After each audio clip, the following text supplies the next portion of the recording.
Get ready, Staten Island. The Ferry Hawks host the Hagerstown Flying Boxcars. Tonight at 7 p.m., it's soccer night, and kids glow around the bases postgame. Saturday at 6:30, it's Broadway night with postgame fireworks and Broadway rave. Sunday at 1:30, it's Military Appreciation Day, and the kids run around the bases. A great day out for the entire family. Kids run the bases after every Sunday home game. Want the best seats all season? Get more Ferry Hawks for only $63. Visit ferryhawks.com now to lock in your seats. John Terrett always gives us a financial report. Well, give us a small financial report of what the heck happened last week. SpaceX to the moon. What else? To the moon and back. Yes, good morning, John. Well, it was a very volatile week for the markets last week. You saw on Wednesday the chips had a big sell-off. We thought, is this the beginning of the end? Then on Thursday, all the microchips bounced back again after President Trump said there was a peace deal ready to be signed with Iran. Even though Iran said, no, we're not even close to that, Wall Street decided to overlook that bit from Tehran and partied like it was 1999. A very strong rally on Thursday. And, of course, they were up on Friday because of the SpaceX situation. And, indeed, on Friday morning, Iran said that they were nearer to a deal with the U.S. than ever before.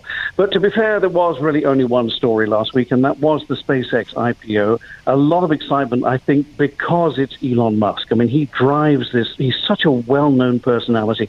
Whether you love him or loathe him, you cannot ignore him. And so this is the biggest ever IPO we've ever seen, bigger than Saudi Aramco, the Saudi oil company, back in 2019. Let me lay it out for you. And they have a few more assets than Elon Musk does. Well, it's funny you should mention that, because when these IPOs come along, it turns out that only a fraction of these companies are ever floated on the public market. So the Saudis still own 80% of Saudi Aramco. It's only 20% of those of us who might be lucky enough to own stock. And it's the same with SpaceX as well. But anyway, it came out at $135. It actually came on the market at about 10 to midday on Friday at $150. Within seconds, it was up $156. That's to $156 per share. And throughout Friday afternoon, it maintained a steady increase of somewhere between 20 and 30%.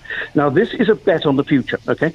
75% of this new company is Starlink, which is the satellite launching service. That is profitable.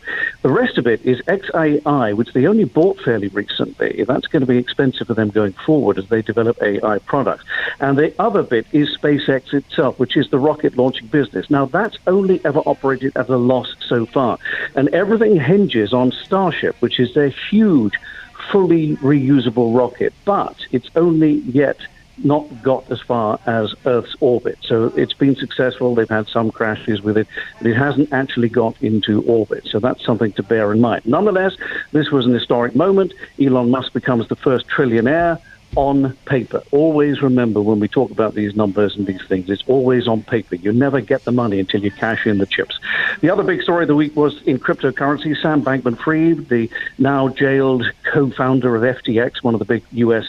cryptocurrency exchanges, he's appealed to the Trump administration for a petition to have his pardon. We wait to hear what they say. Meanwhile, a court on Friday, the Second Circuit, rejected his claim that he should be let out of jail because the clients who lost money have either been repaid or soon will be repaid.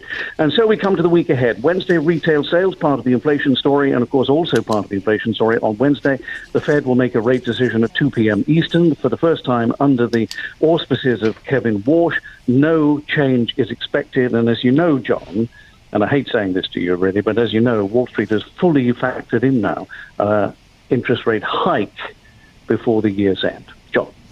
Thank you so much, John Terrett. And you know how I feel, so we won't discuss it right now. And have a great weekend. Thank you, my friend. And you see you next Sunday. Bye for now.